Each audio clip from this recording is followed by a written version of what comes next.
to TaraChessAcademy, and today we are going to discuss deflection and puzzles that will help you understand deflection better.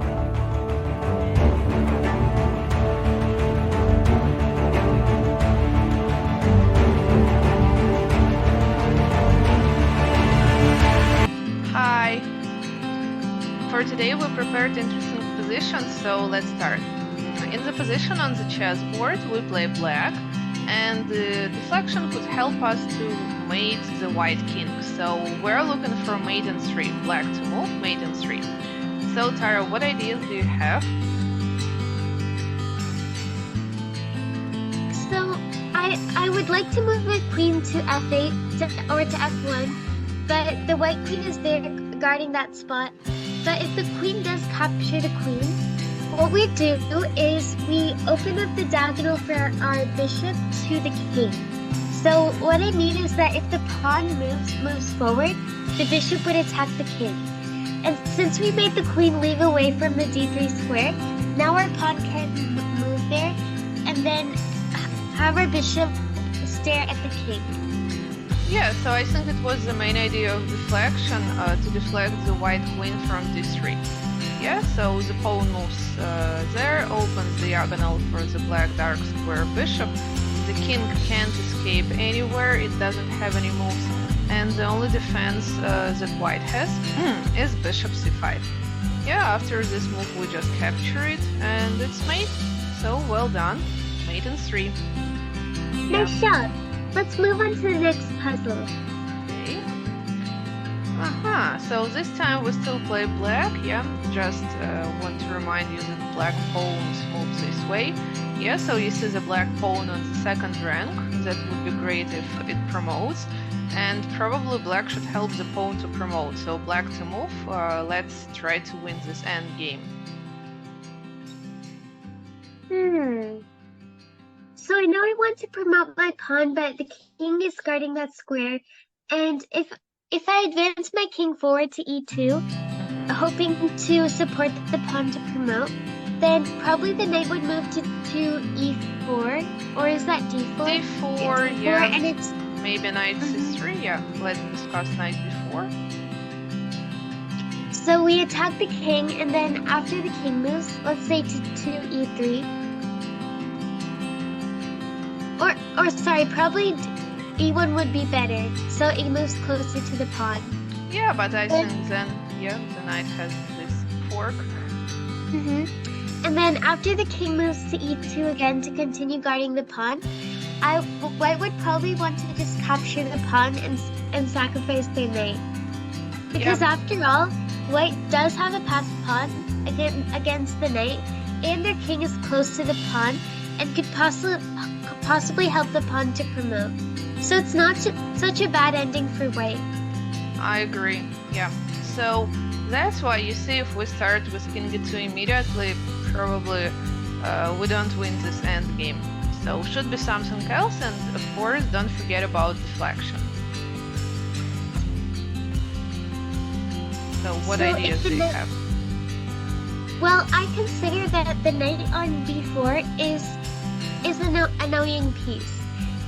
Well, because the king on d2 is controlling the king on c2 is aiming at the d1 square, which stops her pawn from promoting. But the knight is even stronger because it can make all these kind of checks to the king, and it could capture the pawn. And then after that, we discussed how the white pawn would be stronger than the knight, since it can go all the way down the board and promote. I agree. So I would just try to distract that knight a little, move it to the side, and make it so that it does not cause problems for us. So I would try moving our knight to c3 to attack the king and the knight. And you mean to a3, yeah? Knight to a3, where it could attack the king and the knight. And white's best option here is to capture the knight. Okay, so the knight takes, and what happens then? So after the knight captures, we move our king to e2.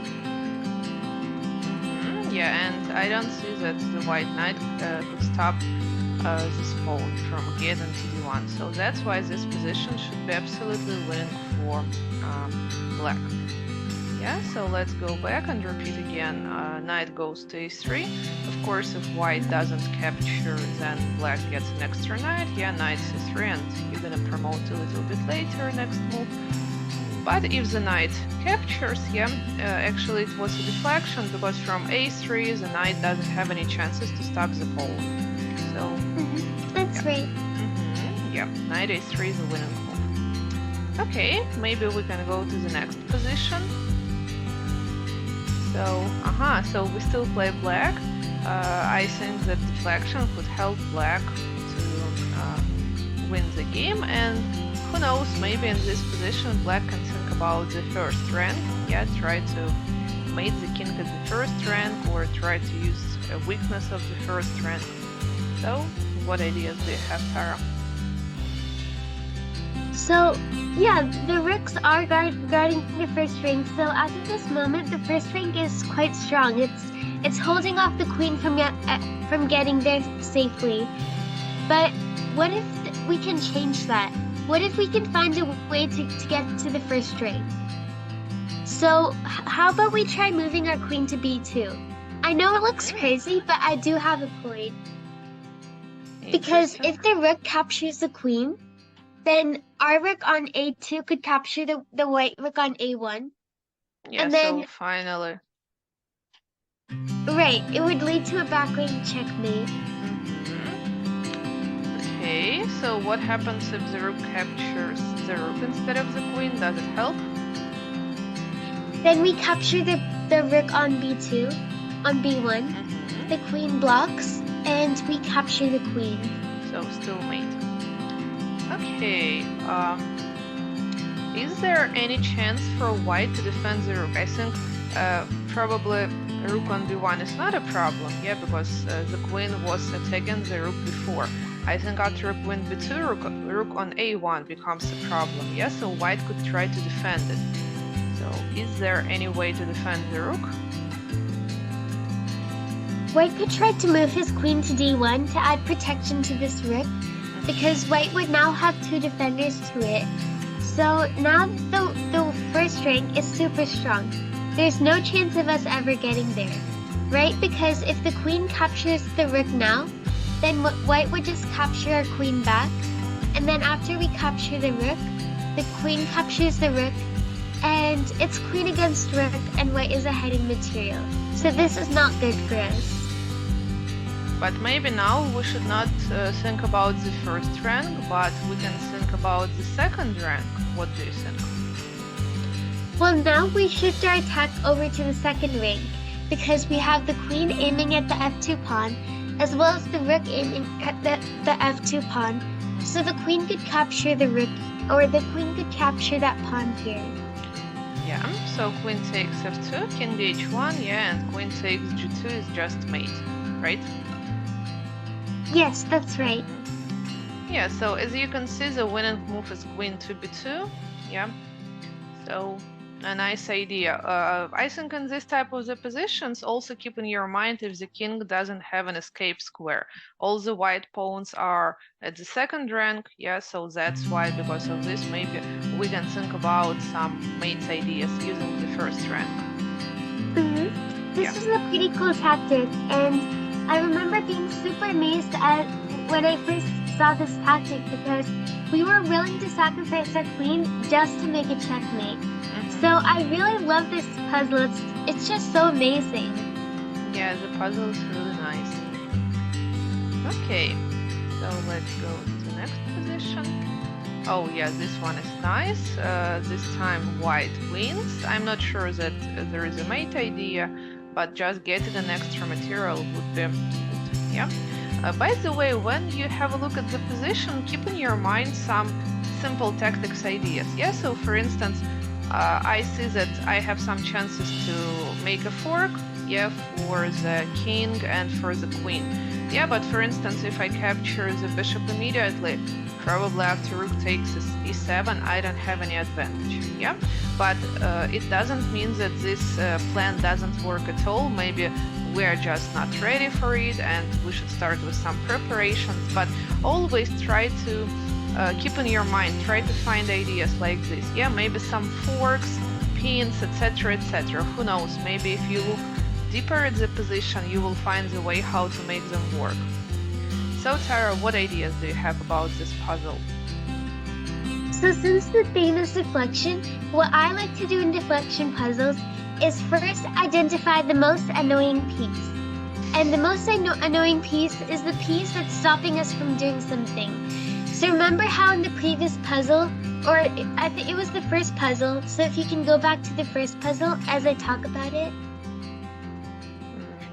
Yeah. So in the first puzzle, the pawn wants to move to d3 to attack the king, to have the bishop attack the king, and make a checkmate.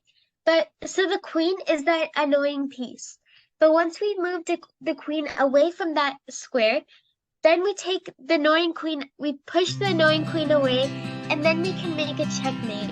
So if you notice, it was a similar theme in the rest of the puzzles.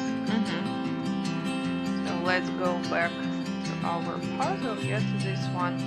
So what do you think, which piece is the most annoying piece in this position?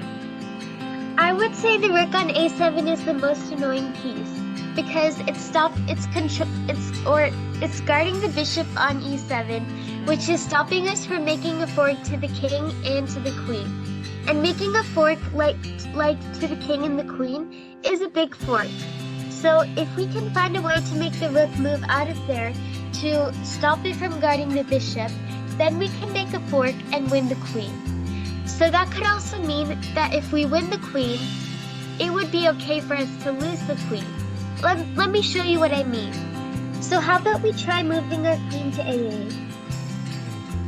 Okay, so we put the queen somewhere where it could be captured. So what happens if the rook takes? And now we've done exactly what we wanted it to. We can capture the bishop, we fork the king and the queen, and then although we've lost our queen, we can get the queen back. Plus, we get an extra bishop, so we gain material. Yeah, look good for us.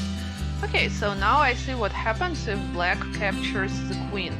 Okay, at the same time I also see that queen attacks the rook and the knight. So what if I just play rook to b7? Now my rook is defended by the queen, and at the same time I defend the knight more. So do we have any chances to win, to get an extra material? Well, now I have an alternate idea. I would try capturing the bishop with my knight first. And after the rook captures the knight back, I can get extra material in another way. I can capture your knight on b8 with my queen. Yeah, I would say that it's also some kind of deflection, because now the rook is defender of the knight, right? And we still want to deflect the rook, and now this knight becomes undefended. So So we've got rid of that annoying piece, and then we can execute our plan. I agree. So queen a8 is a nice move. Maybe a move like this is not the first candidate moves that you will find, but still a nice plan. So even if you don't find any good checks or captures, still think about attacking moves, and of course keep in your mind different ideas. So today we are concentrating on deflection, but also don't forget about like forks, coin, interception, pin, etc., etc. So queen a8 is a nice solution. So for those of you watching this video at home, I have a little challenge for you. Well, maybe it's not a challenge, but I do have some advice for what you can do after watching the video. So now that you've just learned about deflection, maybe try some deflection puzzles on ChessKid, or maybe on Lichess as well, or chess.com. So now that you've practiced your deflection skills, try practicing some deflection puzzles and see how well you do with them. And hopefully you can start seeing more improvement from your games. And this is actually helpful for any of the videos you watch. After every video you watch, you should be able to practice the skills you've learned to see how well you're improving with your skills. So I hope you take my advice, and I hope you enjoyed this video, and if you did, please make sure to like, subscribe, and share this video to others. I'll see you in my next video. Bye! Bye!